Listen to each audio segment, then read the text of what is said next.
What's up, everybody? Good evening. Shout outs to the African Superstar family. Wow, guys. In basically like 2-3 days, I have accumulated almost 1,000 new subscribers. So definitely welcome to the African Superstar family.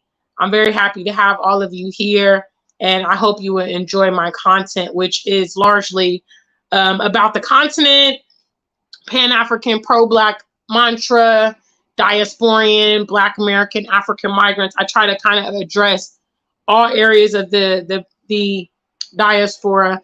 And so today I want to talk about this topic. Big shout out to the African Superstar family. Guys, make sure you head over to www.theafricansuperstar.com. That is my website, and I have lots of products there for you guys to shop. We ship worldwide. Also, big shout outs to, hi guys, I see you in the chat room. I'm coming to greet you. Big shout outs also to our members only who are designated by the circle next to their name. They support our platform on a monthly basis. If you're interested in that, getting behind the scenes content and access to music videos and other content before release on the channel, you can click the join next to subscribe or click the link in the box below. And last but not least, big shout outs to all the African Superstar music supporters. Yes, for those of you guys that may or may not be aware, I am a musician here in Accra. I have several songs out on all the streaming platforms. And I recently released my brand new EP, For Every Action There Is a Reaction. That was on New Year's Day. So stay tuned for a brief message from our sponsors.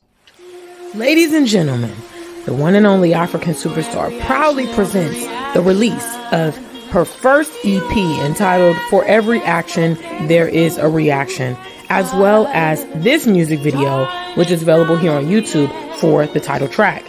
The track is also available for streaming on all download platforms, and the EP is exclusively available for purchase at bandcamp.com. Please support independent artists, and please support your African Superstar. Until we meet again.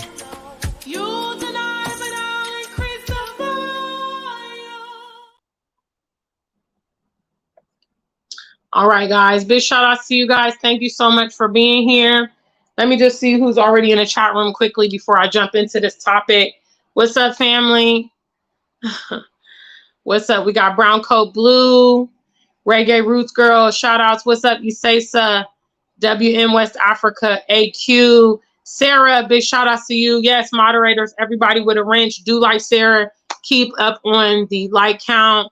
What's up, Wendy Chin? Thanks for stopping by and seeing me there. What's up, Tuco? I see you there. Big shout outs. What's up? What's up? What's up? What's up? All right. So I'm going to go ahead and get into my topic, which is the transition to the continent would be so much easier if the diaspora abroad were more honest. So I had actually a different topic for today's live stream. However, I ran across one of my YouTube family's recent video. His name is Iko. He lives in Takoradi. And I actually shared the video on the community tab so you guys can go and reference it. But he talked about African struggles. And he talked about, you know, his perspective of living and growing up here in Ghana, and maybe some motivations to why some people travel. And when he was talking about this, he talked about how the diaspora will come back to Africa. You know, he's referring to the African diaspora. So Ghanaians that have migrated to UK, Canada, Australia, America, Germany, etc.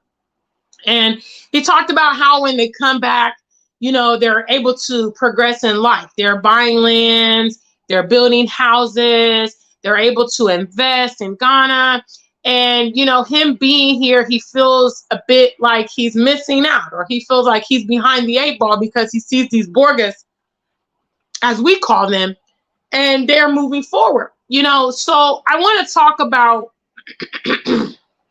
the smoke and mirrors of the West. And I want to talk about the dishonest African diaspora that is not being realistic with their peers and family. And this goes beyond just simply having a conversation, because we understand having a conversation doesn't always have the relevance. My question is, why don't we have, somebody suggested the other day, excellent idea. Why is there not a diasporian radio station here in Ghana? Why is there no network shows? Why have they not set up schools to begin to share this information with the young people? What I'm seeing is that, and I saw it also in Eco's video, I hope he sees my video, I'm going to share it to him. What I see is that there is a lack of balance when people think about migrating to the West. One of the primary reasons that people here on the continent want to migrate is for financial gain. So they see the money, you know, or the potential earnings, and they start calculating it into CDs. Oh my God, this person's earning 5,000 pounds a month. My goodness, that's so many CDs you could do. You know, they start immediately formulating what you can do. There's no talk of the violence. There's no talk of the racism. There's no talk of the bullying in the schools.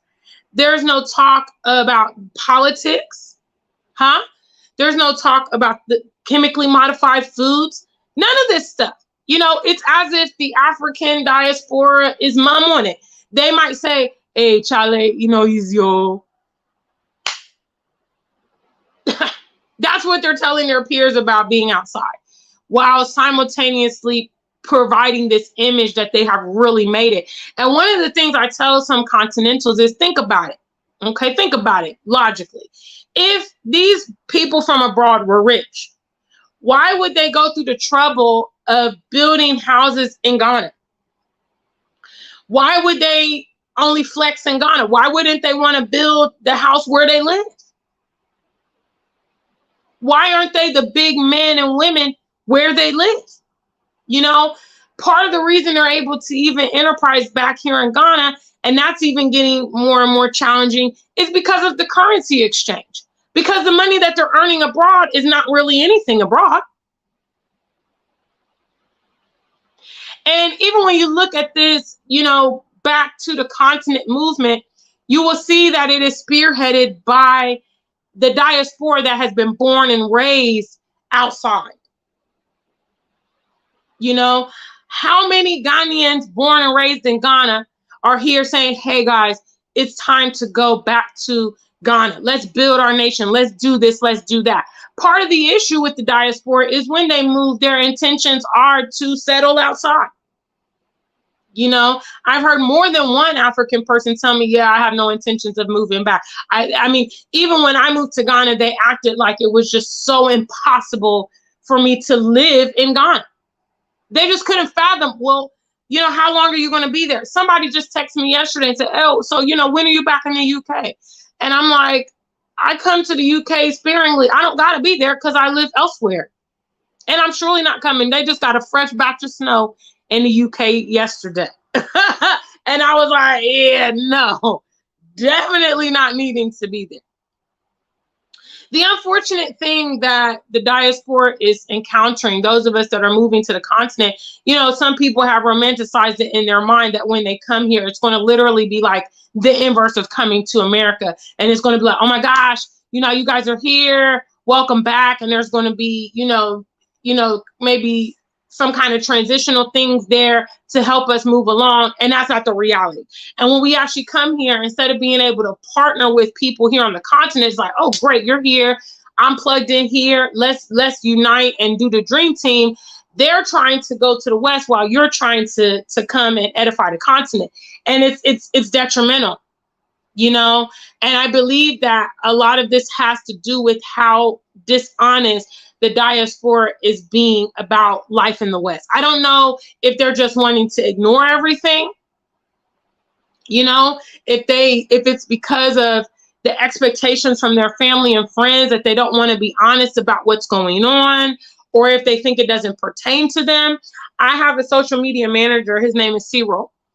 Some of you guys might remember I featured him on a vlog a couple weeks ago. And I was telling him, I sent him a screenshot of the number of mass shootings that were current you know, in the US at the time. It was around 70 something. It was like a couple weeks ago.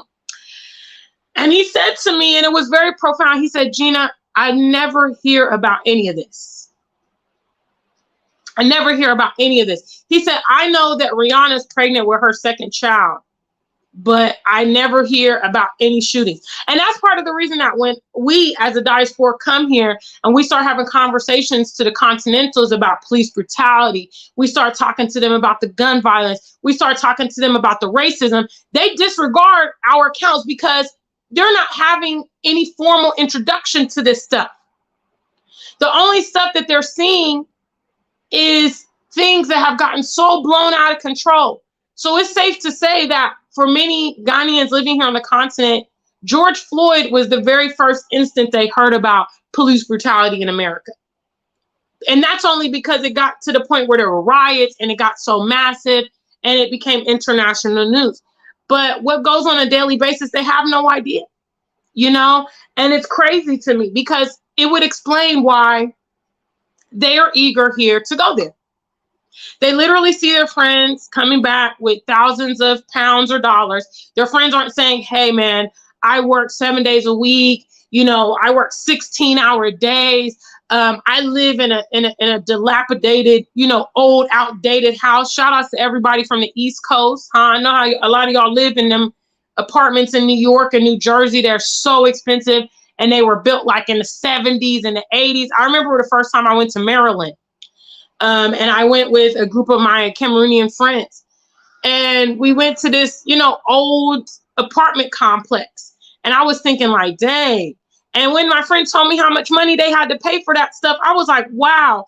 And in addition, there was several people living in there, you know, to be able to manage the rent. And I thought to myself, these are the things that you guys are not sharing back at home, which only adds to the allure of why they want to be there. And it also creates friction because when we come here and we're like, okay, I'm ready to get set up here in Ghana, people are like, oh, I want to go to the UK. They're not even entertaining the options in their backyard because they have their eyesight set somewhere else. And sometimes even if you partner with them, they are thinking about, you know, scamming you. You know, they're not thinking about, okay, let's like actually make this thing happen. You know, one of the most destructive things that we have facing our community is dishonesty. Okay, we have it between the diaspora and the continentals. We have it between men and women. We have it between business partners, friends, you know, and what that means is you got one party who's trusting, dealing with the dishonest party, and then we all lose. You got the opportunists trying to opportune on someone, and we all lose. This is a time, ladies and gentlemen, for you to focus and be a better man, be a better woman. The things you say, the promises you make, keep them. Work to do whatever it is that you have committed to, you know, and lying and sugarcoating something is not beneficial. You know, I often see when migrants get to the West and they get the reality of being in the West. And ultimately, right now, I can assure you, there are likely millions of African diaspora that want to come back to Ghana, that want to come back to Nigeria. If it was stable, they would love to go back to Nigeria. They want to go back to Kenya. They want to go back to Gambia and Senegal. Millions. But a lot of them are caught up in that rat race out there, and they can't. Shout out to any continentals watching me today. Okay? How many times have you heard a Borga tell you when their time is up? Because usually if they're coming from Europe, they can maybe stay a month or so. If they're coming from America, they can stay 2 weeks or less. Okay? Because that's how much holiday time they get in a year from most of their jobs. All right? So when their time finishes, and they will say to you, I don't want to go back. I wish I could stay in Ghana. I wish I could stay in Nigeria. I had such a good time. I'm so rested. I ate so well. I slept so well, blah, blah, blah. I challenge the Continental to use critical thinking. Now, if that person was really a rich person, they dance to their own whistle, right? You guys know some rich people, right? Sante Hene, he's rich. That's the king of the Ashantis. Otumfor. Kwame Despite, he's another rich one. They do as they please. They come and go as they please. Dangote from Nigeria.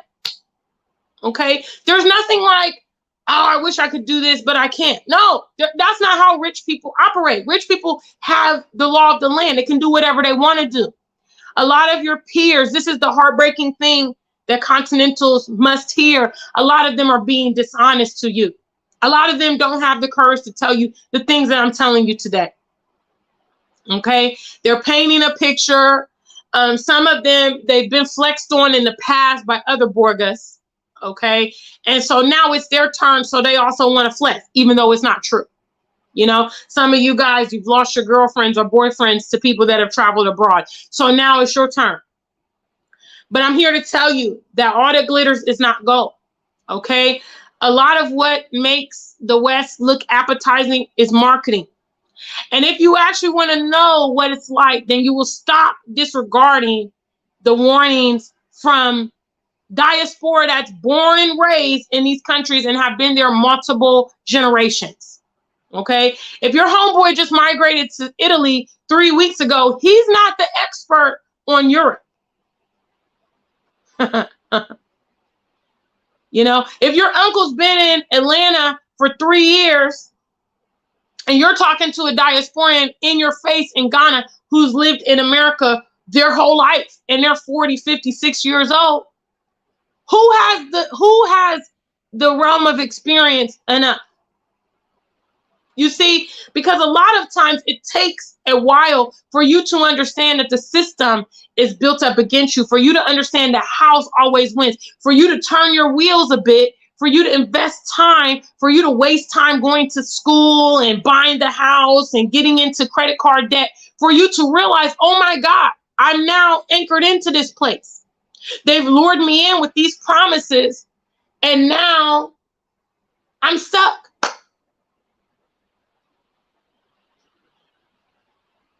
You know, that's my message today. I'm coming to tell y'all, the diaspora is not being honest.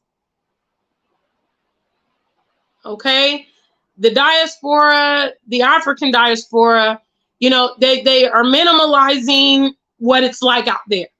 I think that the gun violence in America, I think that that is very, very important to communicate here in Ghana. Let Black men here in Ghana know that, you know what, in your country, you have challenges, okay? The police are going to stop you, harass you for a little bit of money. You know, you're hustling to make ends meet. The job market's not great. The price of everything's going up. There's doomsore at times. There's rough roads at times, blah, blah, blah, blah. You have the expectations of your family on your back. I understand some of the issues that Black males face here in Ghana, but I tell you what, it's nothing like being targeted for that black skin, see?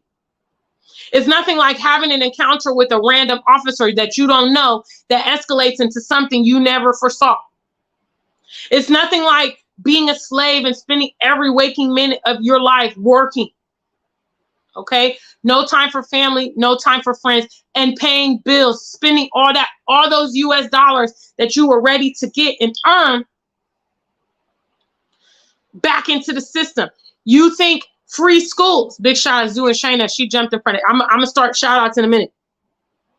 You think, oh, schools in Ghana, schools across Africa, we have to pay school fees, we have to pay tuition. If I go to America, I go to UK, my children get free, top-notch education. No, okay? Nothing in the world is free. They want control of your children's mind and psyche.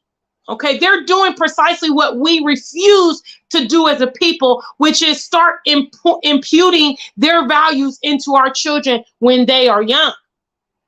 You know, instead of us teaching our kids to love themselves, love their own people, build up their nations, be self-sufficient, learn trades. We're busy letting the Europeans continually put all this crap in our people and watch them grow up as adults and watch them wander and squander and can't figure out who they are. They can't figure out who they are because the doctrine that they've been receiving as young people is not applicable to them, is not self-sufficient, doesn't really possess any real tangible information of how they can be free and how they can be self-sufficient and how they can be successful. That's why. So you want to send your kids to these foreign schools because it's psychologically, oh yeah, okay, they're going to learn English without an accent. They're going to be able to compete with American students and British students. My friend, they want to send your kid to the warehouse. They want to send your child to the care home. See, I've seen and met so many members of the African diaspora. For instance, in the UK, when I lived there, you know how I met them all? People from Congo, Cameroon, Tanzania, Kenya, Ghana, Nigeria, South Africa. You know how I met them all? Because they were working with me in a mental hospital. Yeah. I asked them, what's your educational background? Oh, Gina, I studied marketing. I studied psychology. I studied business, even me, project management. When I apply for positions in my field, I never hear back from the employers. But the minute I apply for a nursing job, the minute I apply to NHS, or when I apply to these care homes, they call me tomorrow and say, when can you start? You see, they have a design for us out there. That's what I need Continentals to really understand. And that design is not anything that is going to edify our people. They are not enticing you to come there so you can become rich. Okay? They're enticing you to go there to be the bottom tier workforce for what their citizens refuse to do. They're sending you there so that you can also give birth to your children and put them right back in the system so they can guarantee more workforce. Black Americans been in America for several centuries and they are struggling in that cycle. They have also become so brainwashed that they don't know who they are or where they come from either. These are the things that migrants can expect as they spend more time in these settings and their family matriculates deeper and deeper. You guys want to see the Black Americans, the Caribbeans, the Black British, and you want to see them separately somehow. You feel like it's not going to impact you. It's very much going to impact you. You cannot sit in water and not get wet. You can't be in that toxic environment and not inhale the fumes. There's no way. And so since I know that, a lot of people do not want to be honest about what's going on out there, I'm going to use my voice and my platform to do so. Okay? I want to communicate with your family and friends here on the continent the things that you don't want to tell them. You want to make it seem like it's rosy. How can you paint a picture of rosiness in America? You're actually manipulating on the fact that people here on the continent don't have a lot of news information about what's really going on out there. Because no American right now can paint a rosy picture of America, yet you will see the African diaspora doing just that. How can you paint a rosy picture when there's mass shootings every single day? How can you paint a rosy picture when there's chemical fires, train derailments every single day, when there's toxic water in Flint, Michigan, when there's police brutality every day, all the time, when there's racism, when there's systematic racism? How can you paint a rosy picture when they're shooting up schools and your kids are getting bullied to the point of death and your peers are committing suicide and you don't want to tell nobody here on the continent about it? Because you just want to flex on Instagram in front of somebody else's car, or you want to be in front of a house that you're paying a mortgage for that's killing you, that's so expensive, you don't want to tell the truth.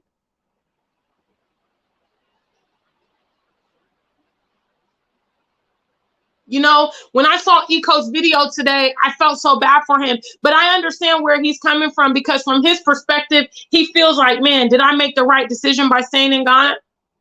Because my peers are going out to the West and they're making it happen and they're coming back here with lots of money. Why aren't you guys providing a balance for him, huh? Why aren't you telling him what it's like? Yeah, Eco, you know, look, I know I came back with this 5,000 USD, and this is more money than you would make in a whole year. But guess what? I'm working 7 days a week. My wife and I are having marital problems because I'm never there. My health is suffering. You know, I have to deal with a lot of workplace, racism. You know, I'm nervous to go out of my neighborhood. Somebody got shot just 3 houses down from me. You ain't telling Eco that. I'm not even in America, and I'm impacted by what's happening in America. That recent train derailment at the beginning of February, that happened in my home state of Ohio, where my mom lives and my little sister lives and all my classmates from university and all my friends. You know, 2 mass shootings last week impacted people that I personally know. A friend of mine in Michigan and people in Ohio. So how is it possible that the African diaspora can be there and just completely ignore all of these things? And I also want to say that if you don't take the initiative to advise your continental family and friends when they are preparing to travel what it is and give them the heads up.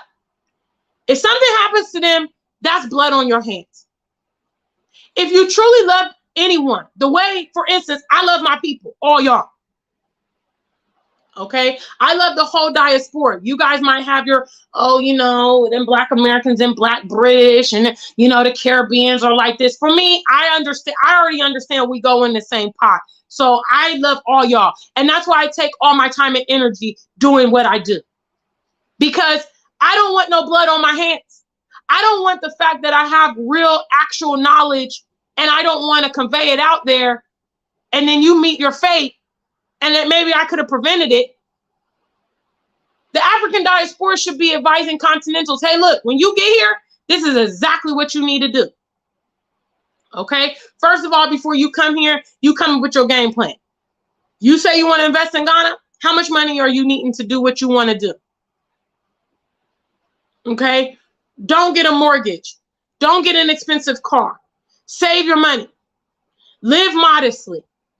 Don't, start advising them to avoid the very pitfalls that you're experiencing, instead of all this like jealousy and envy where you set them up and then watch them squander. And once they're in it, that's when you want to go over there and be like, oh my goodness, I see you got this mortgage. My mortgage is killing me too. Now it's too late. I personally don't deter people from traveling. I think exposure is important. Exposure is what has given me the edge that I have that many of my peers don't have, because I've been internationally traveling since I was a little girl. But what's important is how to utilize that travel. When I moved to the UK and I determined that I wanted to move to Ghana, I did all the things I just told you. I didn't buy a car. I lived in shared housing. I was a pedestrian. I saved my money. I started a business. And virtually the only thing I really spent money on when I lived in the UK was travel. You know what I mean? I didn't go out a lot. I didn't, obviously I didn't get a mortgage. I didn't get a car. I did do some shopping, but I've cut down significantly on the amount of money that I spend on clothes and shoes. Once I left the US, once I understood the value of that money and what I could actually do with that money. Some people want iPhones and are spending thousands of dollars on iPhones. Me, I wouldn't. This is my phone. See it? I know y'all gonna be like, oh my God, Gina, why you got that rubber band? Well, let me show you. The phone is falling apart. I don't want no water to get in it, so we got a little rubber band. Yeah, see me? International world traveler, motivational speaker, and musician. I would not spend big money on an iPhone or any other phone. Okay? Couple 100 pounds is my max. That's all. All right, let me run through and do some shout outs. Big shout outs to the family. We got over 70 of you. Please make sure you like the stream and feel free to support the stream. The transition to Africa would be easier if the diaspora abroad would be honest, okay? If they were honest with our continentals, when we come back, the continentals will understand why we're here. They will say, man, I know it's dangerous out there. I understand why you wanted to come back. Oh, you want to send your kids to school back here in Ghana? I understand why you want to do that.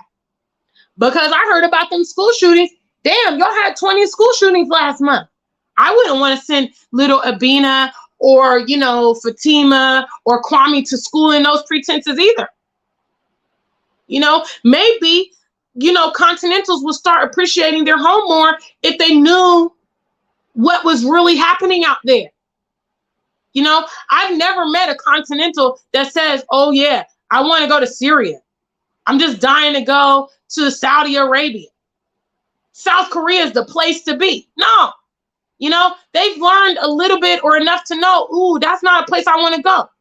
But I can't even count on my hands or your hands or my feet or your feet how many Africans I've met that said, I want to go to Canada. I want to go to UK. I want to go to America. And the paradox is also the history involved with these nations, the history's relations with the continent. So I'm thinking, why in the hell would you be anxious to go to a place where your ancestors got massacred? Where people literally built their whole empire off of the back of your people, and you guys have never been compensated, and you guys never ever even benefit from it. Besides trinkets and umbrellas and, you know, whatever nonsense they gave, mirrors and Bibles. You know what I mean? All right, let me get with it. What's up, family? If you are here, let me just see you in the chat. I'm briefly going through these shout outs. Please make sure you get the likes up. I'm in the building. What's up, Black Beauty? Always. African Millennial, thank you for stopping by. I appreciate you guys.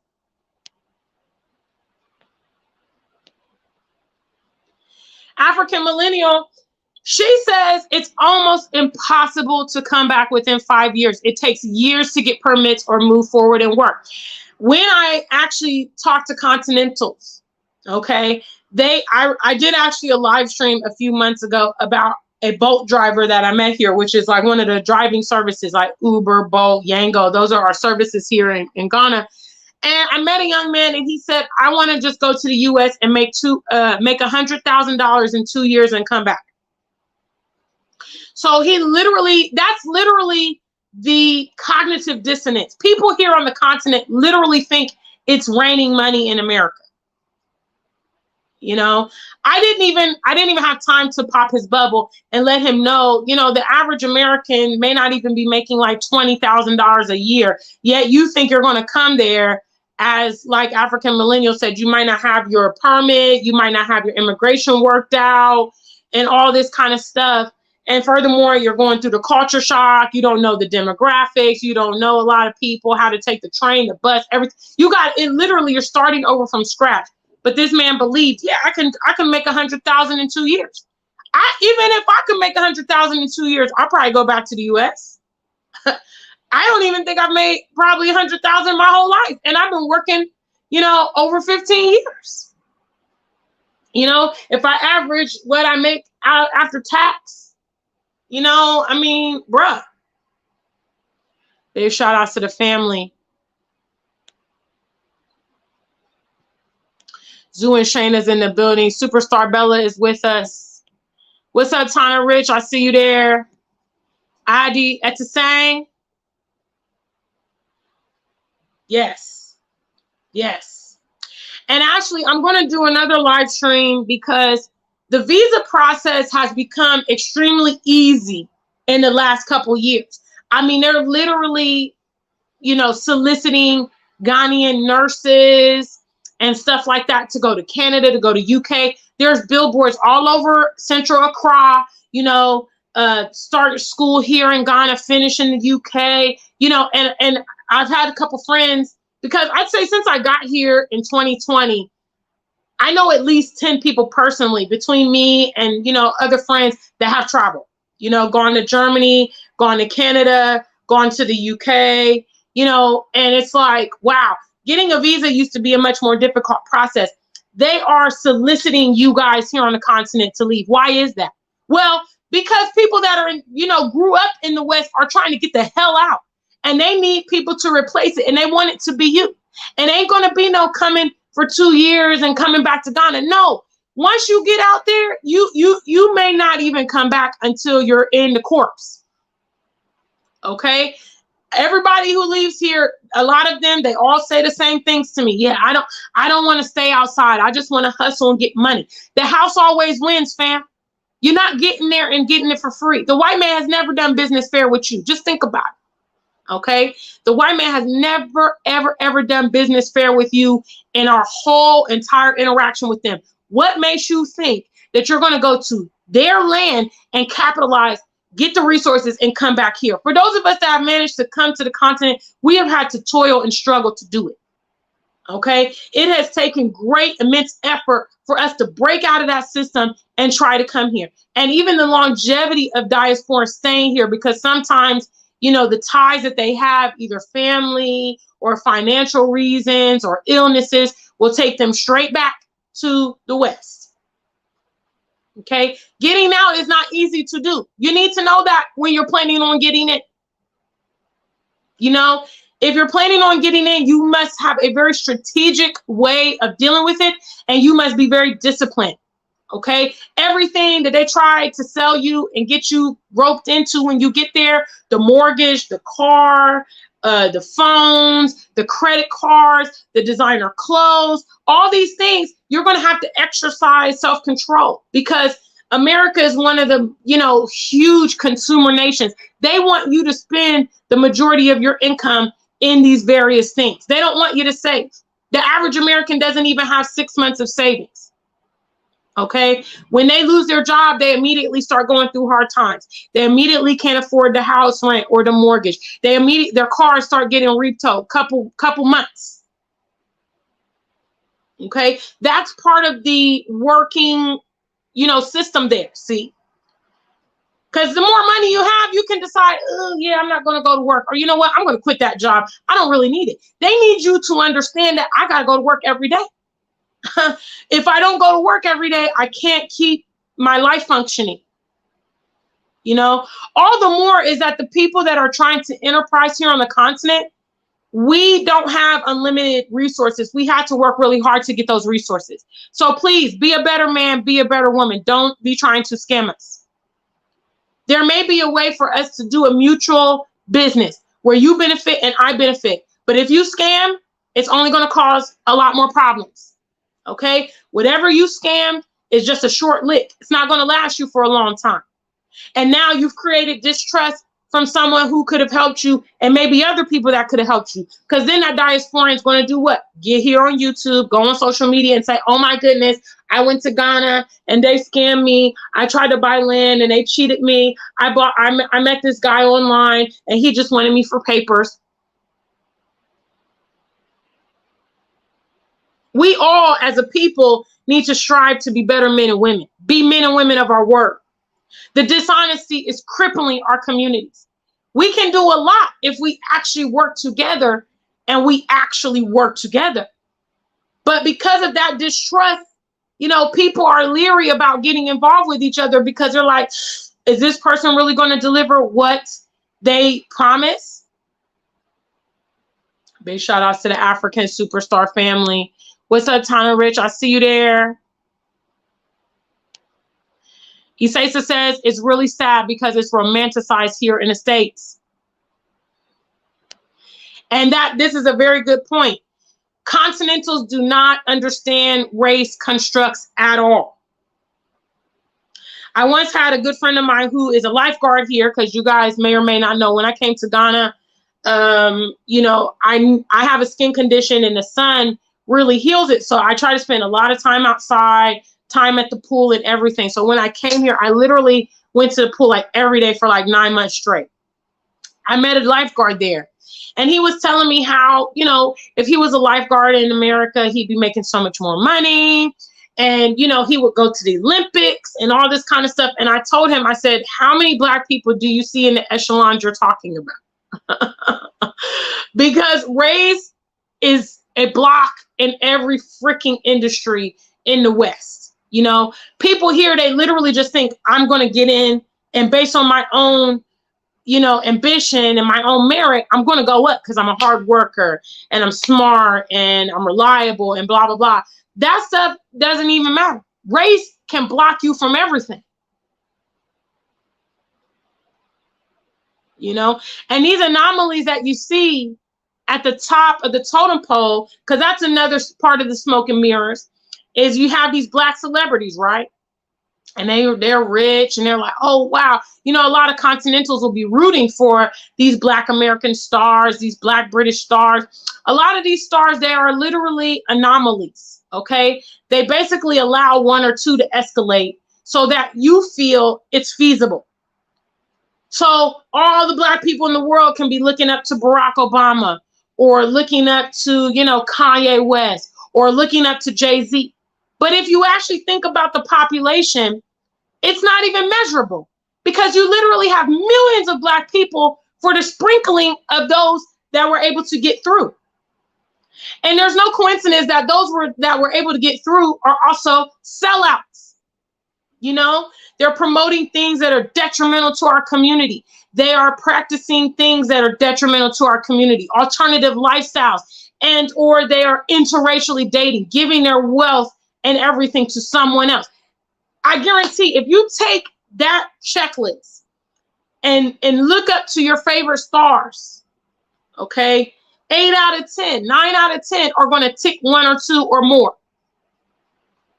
You know, sellouts, promoting loose living, wild living, alternative lifestyles, married outside of their culture, integrationalists, you know, the yes man, the no man, the always on the side of them. You know, you ain't gonna have no Malcolm X up there. You ain't gonna have no free thinking, you know, Black man or Black woman up there. Big shout out to the family. Tanya says, I'm longing to get off the plantation of America.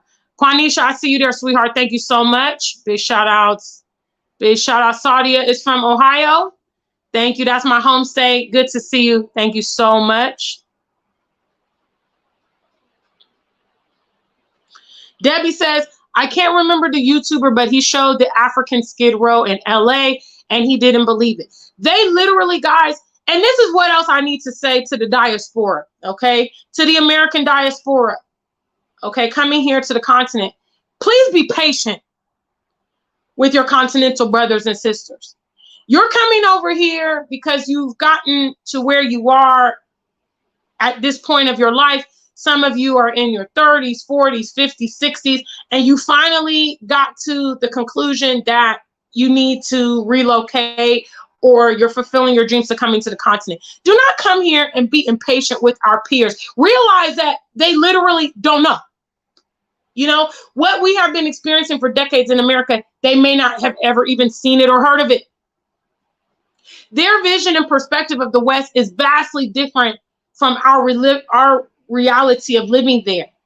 So what you have to do, okay, is what I've already been advising you. First of all, you need to occupy and provide opportunities for our continental brothers and sisters. You need to educate, okay? And you need to be patient, because if that, say you meet a young man who's 35 years old and you start having this conversation and you start exposing him to things that he has never heard or seen, he's going to even maybe try to rebut you. No, that's not true. My cousins in US, they never told me this. My uncles in California, my aunties in New York. No, this is not true. You know, my best friend from school, my classmates in the UK, they've never told me.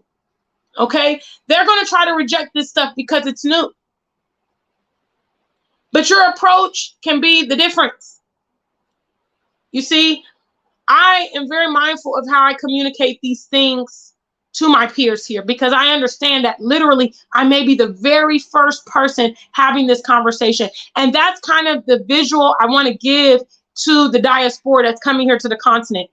Understand and believe and visualize in your mind that you may be the very first and only person having this conversation with whomever you're talking to. Okay. The same way when you talk to your niece and nephew, your kids, your grandkids, you know, some infant child from church or whatever, you've got to be patient because they don't know. Realistically, if they knew, would they wanna? Would they wanna? Turkey just had massive earthquakes a couple weeks ago. I don't think there's any African right now that would say, yeah, I want to go to the earthquake zone. I want to go over there where they're throwing bombs everywhere, you know, in Palestine. That's where I want to go. No, they only want to go to America because it looks so appetizing. And because the African diaspora has been also dishonest in communicating the reality of what it is, what it took to get that $5,000 that they're coming to bring to Ghana. All the things they had to go through to get it. They don't want to tell. They want to uphold the image. Big shout out to the family.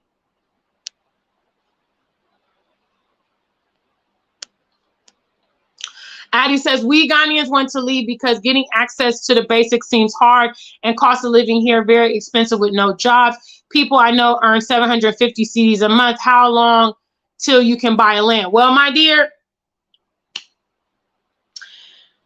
what I have to say to that, you know, is I understand the challenges of Ghanaians. You know, I try to stay abreast on what's happening here locally so that I can understand what's going on. I understand that the lifestyle I'm living is not the lifestyle of a local. However, in life, you know what I mean? Every place has pros and cons. I can literally tell you right now, you know, America is more dangerous than Ghana. Seriously. Things that you don't even value, things that are just normal for you. You know, you don't have to think about gun violence here in Ghana. You don't have to think about racism here in Ghana. Okay. You see the earnings, you think that, okay, working, you know, yeah, I know at least they're going to go through this and that in America, but at the end of the month, they're going to get, you know, $2,000. Yeah, but then their expenses are like $2,500. The same system is in place around the world, wherever you are, which is the majority of people are living hand to mouth. Okay. The pay scale may be different because of your currency, but it's still the same pretense because they don't want too many people being free. They don't want too many people being able to escalate. So the design is to keep us all on the bottom, irrespective of where we come from. You know, I can tell you as a Black man, you are much safer here in America. Seriously. I challenge you to start educating yourself on what's happening in America to Black men. You know what I mean? They are the most disrespected, attacked. You know, I got an email or a text message a couple of days ago from one of our viewers in the UK who informed me that 5 men in the past 2 weeks have been found hanging in trees. They've been murdered and they've been hanging in trees in central London. In some cases, people target Black men and they kill them and do heinous crimes to them just because of the hatred of Black men. Those are things that you don't have to deal with here in Ghana. So in as much I know that maybe financially you might be strapped, you might be looking at the dollars and the euros and the pounds. You're thinking, oh my God, it's just going to be so much better if I get out there. It comes with a lot of consequences. And that is what the African diaspora doesn't want to tell you. You know, the families that are being affected by that environment, they don't want to tell you how some of their family members been murdered or robbed. You know, they don't want to tell you how they're strapped in debt, illness, you know, depression. They don't want to tell you any of that stuff because that's not appetizing. But that's just the truth. And if these countries were so lavish the way you think, why are the people that were born and raised there, such as myself, escaping in droves? Why? It's not what you think it is, brother. It's not what you think it is. What's up, Golden Gold? Can I get some support on the super chat list? Hello, we got 100 of y'all. Can I get some? Are y'all in the building or what? Hello. Today I'm talking about how this transition would be smoother if the diaspora was more honest about what life is like in the West. Those of us coming here wouldn't be met with so much surprise because people will understand. Oh, I understand why you're leaving. I get it. It's crazy out there. Welcome home. Let's set up shop. Let's do business. Let's get married. Let's do this. But instead, they're busy trying to go the opposite direction.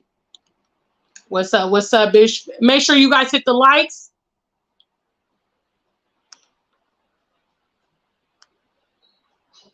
What's up? What's up? What's up? Tony Africa. Isasa says you're lured in and then you can't leave. That's it. And that's the reality, unfortunately, for many of the African diaspora. They don't know it, you know, because they're first generation migrants. But by the time they look up, they've literally spent their entire adulthood outside. Their game plan was to come and work 2 years, 5 years, 10 years, and go back. But guess what? Now they're coming back in a corpse. Thank you, Guy, for that super chat. I see you there, brother. Thank you. They're coming back in a box now. And a lot of times, even them, when it's time, when they pass away, they got to set up a GoFundMe to ship the body back to Ghana. After working for 30 or 40 years, they don't even have enough money to ship the body back for burial. These are just the facts. Continentals, you should be asking, wait a minute. You live in America. You live in England. You live in Canada. You've passed away. Why are you doing GoFundMe? I thought they were rich. Why do they need money for burial? Why do they need money for this and that? Now, I know culturally, you know, burials here on the continent or among African communities, everybody contributes. You know, that's just something that we do. So when you go to like the 1 week or the wake keep or whatever, people will donate. But this is different. You know, that's something that is just a gesture. But people will actually need the funds to complete the burial or send the body back because they don't got the money. Thank you, Daryl Lee, for that super chat. I see you. What's up, family? That's just the reality. The African diaspora is not keeping it real. They can't say I'm lying because I got facts. Anybody who's telling you America's a walk in the park right now, encouraging you to come out there, listen, they're lying to you. You know, even the UK, the cost of living, British people are struggling. The cost of living is astronomical. People are literally working a full-time job just to pay excuse me, just to pay their living expenses. Utilities, housing, food, transportation. I know the last time I was in the UK, literally, I worked a little warehouse job. I was trying to raise money for a music video. I was spending all my money back in the UK. I wasn't even able to gather a few £1,000s to bring back to Ghana with me because as I worked, the system just took all my money back.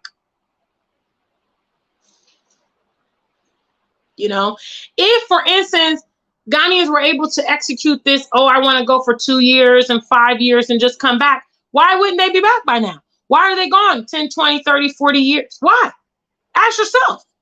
You know, critical thinking's got to come into play here. Big shout out to the family. Everything is politics. I see you in the building. If you are here, I'm just briefly going through here. We got a lot of comments. As you can imagine, I probably will not get through them all today. I'm going to try to wrap this up. Journey with us says, the nursing home, so true, made me laugh. And you deal with the old racist folks talking crazy. You see what I'm saying? Journey has said it all in this. Journey is talking about how basically Africans of all creed and education get corralled into the healthcare system in England. I can personally speak on England because that's where I lived and worked. It may be the same in other European countries as well. And basically, because the British can't be bothered with their aging, you know, population, they put them in these nursing homes. Not even their own families or kids or spouses will come and look after them. So we have to go do it. We're not paid well. Okay, we're paid basically minimum wage for this. You can make the same amount of money working at Tesco or working at, you know, JD or, you know, whatever. Okay. And then on top of that, you will be taking care of these old, you know, elderly white people, and they'll be insulting you the whole time. I've heard stories. I've seen elderly people attack staff before, you know, try to punch them, try to scratch them, kick them. I've heard them verbally insult them on so many occasions. You know, monkey, go back to Africa. You would think that they would be grateful that somebody was there to take care of them. After all, their own family, friends, and countrymen won't do it. But no. And because it's our job, they make it like it's normal. Oh yeah, you know, Millie, she's, you know, she can just be a bit abusive. They just normalize it. And when you go like night shift in the UK, that's United, the AU. That's the African Union. Okay, because the white folks don't like working night shifts. Okay, they don't like working long hours. They only like working barely 9 to 5, 8 to 4. You know, so they've created this system, and we are the currency of that system in the UK. Big shout outs to Journey with Us. AQ says most Africans think the West is the best, but rather the worst. I see you there. These are other things that confront people in the West, especially America. I didn't even see a lot of homelessness in the UK. I think the UK kind of manages their situation a lot better. But in America, the homelessness is out of control.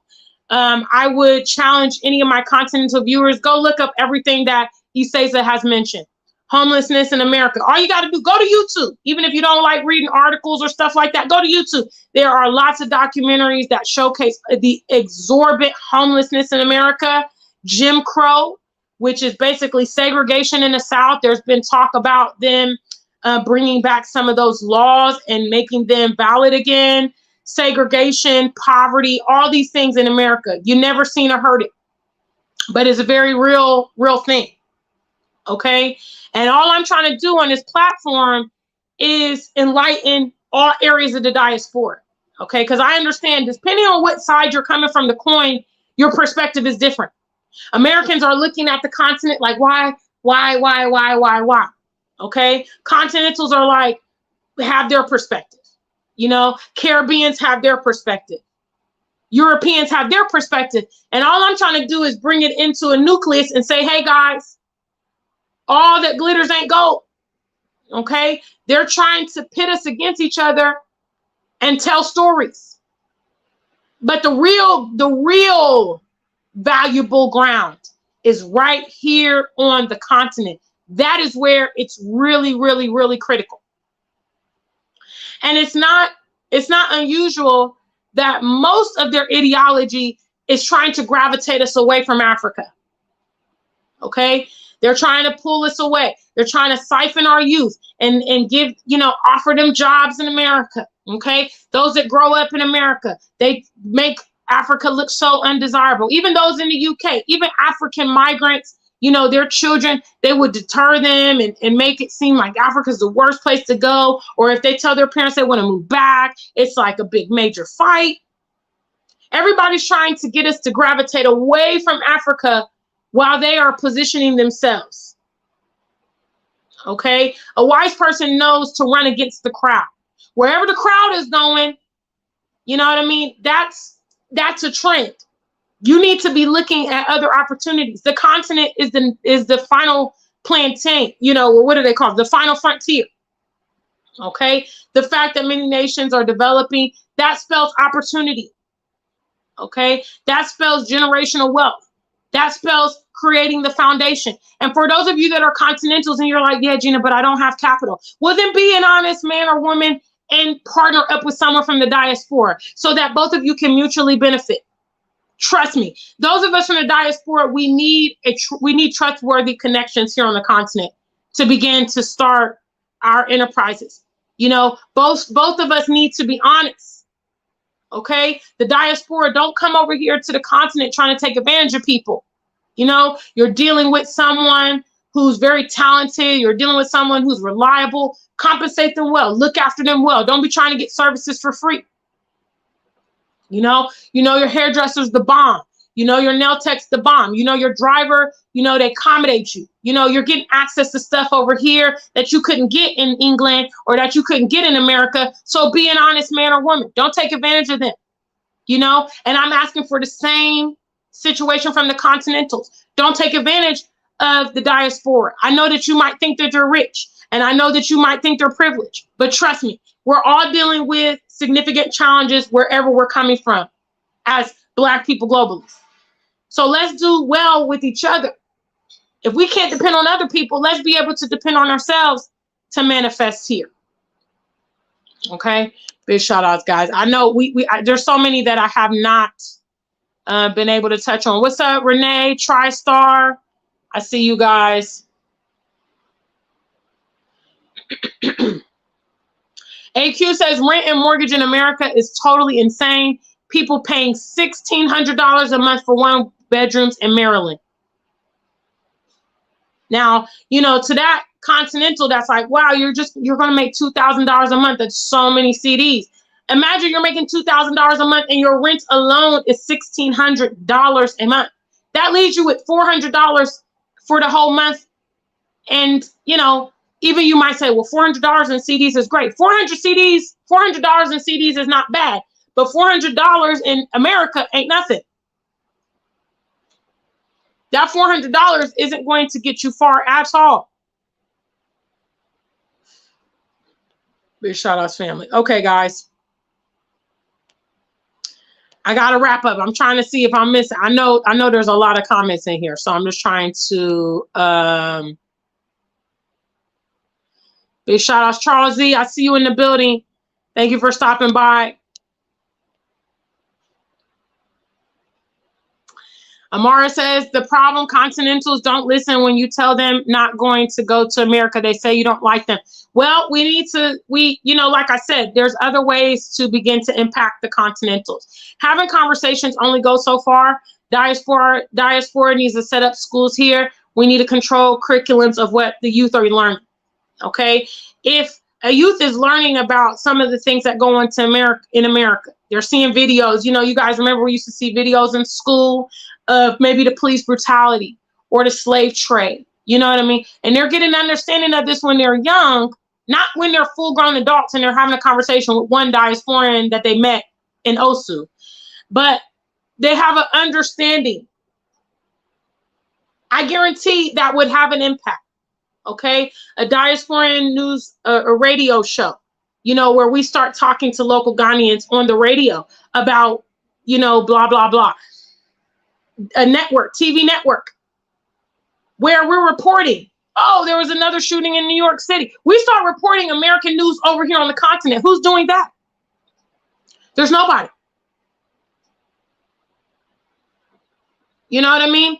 The people over here are getting very limited exposure to what is happening in America, despite how large, for instance, that chemical fire was in Ohio. Okay.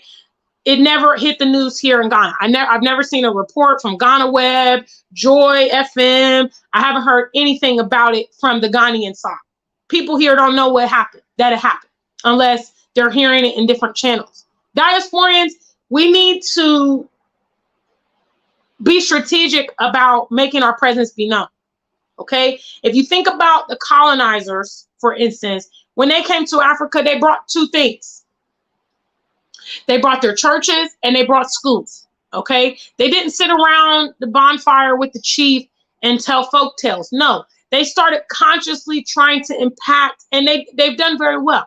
They started, okay, we're going to hit them with the religious, you know, influences, and we're going to control and delegate their education. We're going to put inside of them what we want them to think and believe and pursue. And diasporans, we need to take the same approach. If you look at how China grooms their kids, they groom their kids almost in a military style. Okay? Propaganda, nationalism, the whole 9.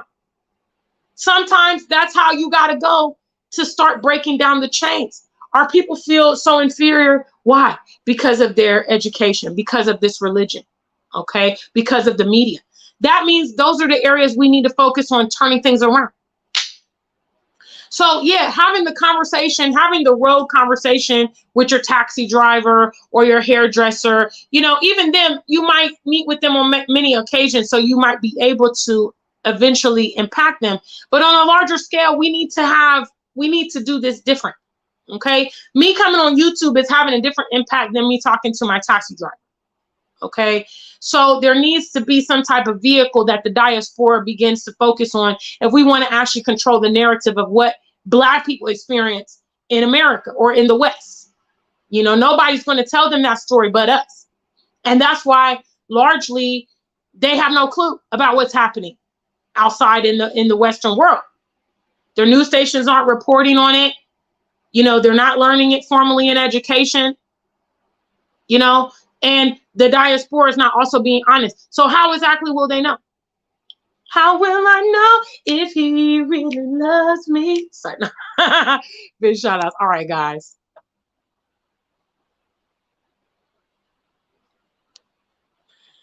Wow, big shout outs. Complained to the landlord is racist, yet kept paying 3,000 pounds in rent to the man. Wow.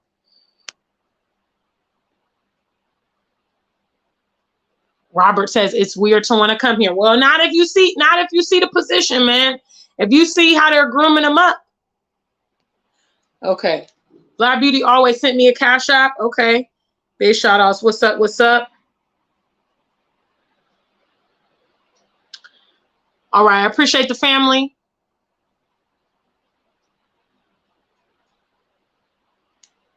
Let me see here. What? Let's see here. Thank you. Got a Cash App. $10 Cash App. Thank you so much, family. I appreciate that. Big shout out to Alex watching all the way from Australia. We worldwide. ATM. Tim, I see you, family. What's up, Emmanuel? At the same.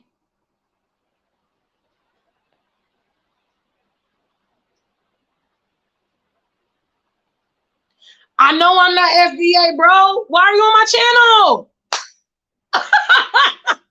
Hello, this channel is called The African Superstar. That should tell you everything that you need to know.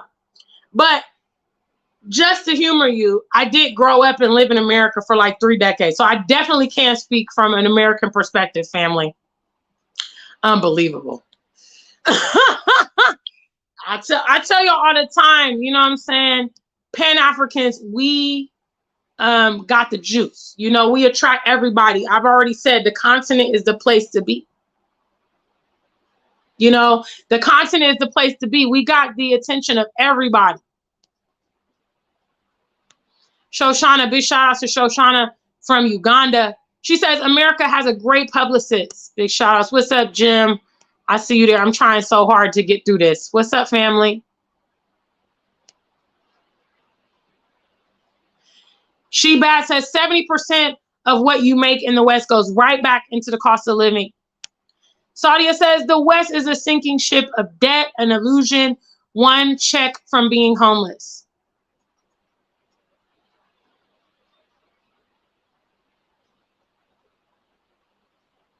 Spirit Traveler says many nurses and doctors are leaving the medical field because they refuse the vaccine, basically is what she's saying. So what that means, and we know that the healthcare field, you know, was devastated by COVID and all that stuff. But in reality, a lot of the American and British medical professionals did not want to take the vaccine. So they quit their jobs, which means there are extreme vacancies. Okay. And that's what Spirit Traveler is saying. Big shout outs. Alex says the time is now to go back home. Amar says in America, you always need a job. That's right. You can't get by without working. What's up, Willie? I see you, big shout outs. What's up, family?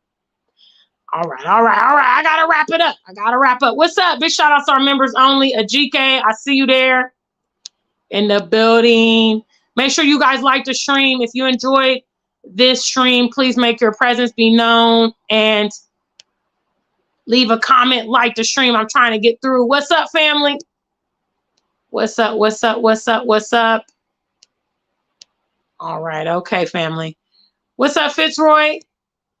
I'm on it. I've been on it lately, y'all. I got a lot to say lately because I just be like, look, this smoke and mirrors is just too much. The smoke and mirrors too much. Okay, I'm going to have to stop with Jessica Jess at the moment because we've already been on over an hour. It's Friday night, huh? I didn't just got paid. I'm the other Friday. Don't got no job, you know, whatever. Not the just got paid. It's Friday night. I'm not that version. Okay. But yeah, it's Friday. I want to relax. I'm going to go out for a drink in the memory of Monica, who has still traveled. I really miss her, man. Monica, come back. Monica, come back. She had a family emergency, so she had to go to the U.S. and take care of some family related stuff, and I just can't wait for her to get back, because Friday nights is our night. You know what I mean? So big shout outs to Monica and all my viewers all worldwide. I appreciate all the new viewers here. If you have not yet subscribed to our channel, please make sure that you do. Eco, I'm happy, man. I'm happy you came to the stream. Eco, this is Eco. This is who I was talking about. I shared his video on the community tab, and I'm so happy that you were able to come in and hear a bit of the conversation, because the truth is, you know, people from the continent are not getting the full balanced view of the West. They're only seeing the money. And there's so many priceless elements of life, you know, safety, mental well-being, quality of your food, community ties, you know, social life, all these things that are normal elements here in Ghana, but elements that are severely challenged in the West, but your African diaspora is not telling you that. You know, all they're telling you, oh, Charlie, I did several, boss, it's no easier. That's it. They're not getting into details about what's happening. Okay. They're not telling you how they're constantly getting, you know, racially profiled at their job. They're not telling you about all these kind of things. They're not talking about how their health and their mental well-being is deteriorating. They're not telling you all these things, because all they want to do is seem like the big man or big woman. So I understand that when you look at, you know, yourself comprehensively and you think, wow, you know, Kwabena migrated to America, and so far, you know, he's been able to bring $5,000 every year towards his project, you know, for the past 10 years. That's $50,000, you know, but what he's going through, you know, and the fact that he's going to come and tell you, man, I wish I could just be back home. You know, that 2 years he said he was going, he's been there now for 20, and he's still telling you he want to come home. You know, so big shout out. I don't want to make this too long. So those of you that have just entered, please make sure you catch the playback. Okay. All right. So big shout out to the African Superstar family. Thank you guys so much. Until we meet again, stay black and true. If you ain't black, just stay true. Ladies and gentlemen, the one and only African Superstar proudly presents the release of her first EP entitled For Every Action, There Is a Reaction, as well as this music video, which is available here on YouTube for the title track. The track is also available for streaming on all download platforms, and the EP is exclusively available for purchase at bandcamp.com. Please support independent artists, and please support your African Superstar. Until we meet again.